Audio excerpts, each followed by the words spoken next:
의대 정원 증원으로 시작된 의료 대란이 점점 더 복잡해지면서 미궁으로 빠져가고 있습니다. 이러한 상황에서 현실적으로 의사들이 얻어내야 할 것들에 대해 이야기해 보겠습니다.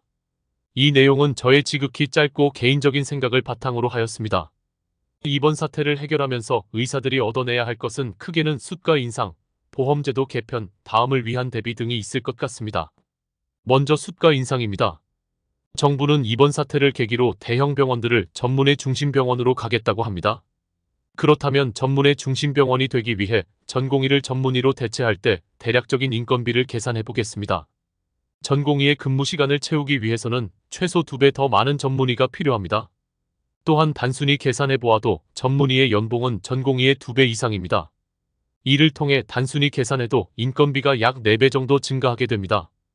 물론 자세히 계산하면 이것보다 더 증가하게 될 겁니다. 거기다 더해서 전공의가 돌아온다 해도 연속 근무 시간은 24시간으로 제한하겠다고 합니다.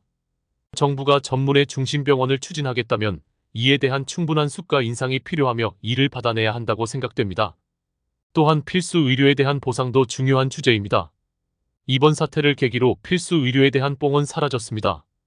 이제는 필수 의료에 대한 시장경제 논리에 입각한 보상이 없이는 필수 의료는 살아나지 않을 것입니다. 거기에 더해서 의료진들이 소송 등 리스크에 대한 현실적인 보상도 필요합니다. 다음은 보험제도 개편입니다. 당연지정제 폐지에 대해 이야기해 보겠습니다. 정부는 비급여 시장의 확장이 필수 의료 인력 부족의 원인으로 파악하였습니다. 여기까지는 맞는 진단인 것 같습니다. 그런데 해결 방법이 틀렸습니다. 정부는 비급여 시장을 축소하기 위한 해결 방법으로 혼합진료 금지를 들고 나왔습니다.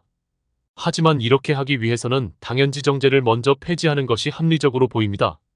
다음은 위원회 폐지 혹은 정비입니다. 최근 궁지에 몰린 정부는 의학교육평가원의 시민단체, 환자단체를 넣겠다는 비합리적인 주장을 내놓고 있습니다. 이렇게 생각하는 정부에게는 당연하게 보일지도 모르지만 현재 건정심은 수요자와 공급자의 비율이 2대1로 불합리한 제도입니다. 이러한 협상 테이블에는 당연히 참여할 이유가 없어 보입니다. 수요자와 공급자가 1대1로 수가를 조정하는 더 합리적인 제도가 필요합니다. 마지막으로 다음을 위한 대비를 해야 하겠습니다. 정부도 바보가 아닙니다. 학습을 통해 발전합니다. 정부는 의약분업 사태 이후 법을 제정해서 업무 복귀 명령 같은 것을 만들어서 사용하고 있습니다. 또한 2020년에는 코로나로 인해 물러났지만 그 사이 의사의 파업을 막고 의사를 억압하는 다양한 방안을 마련했습니다. 이번 사태는 파업이 아닌 사직에 대한 대비를 못하면서 대처하지 못했습니다. 하지만 다음에는 이런 일이 있기 전에 또 무언가를 만들어 사직에 대해 대비를 할 것입니다.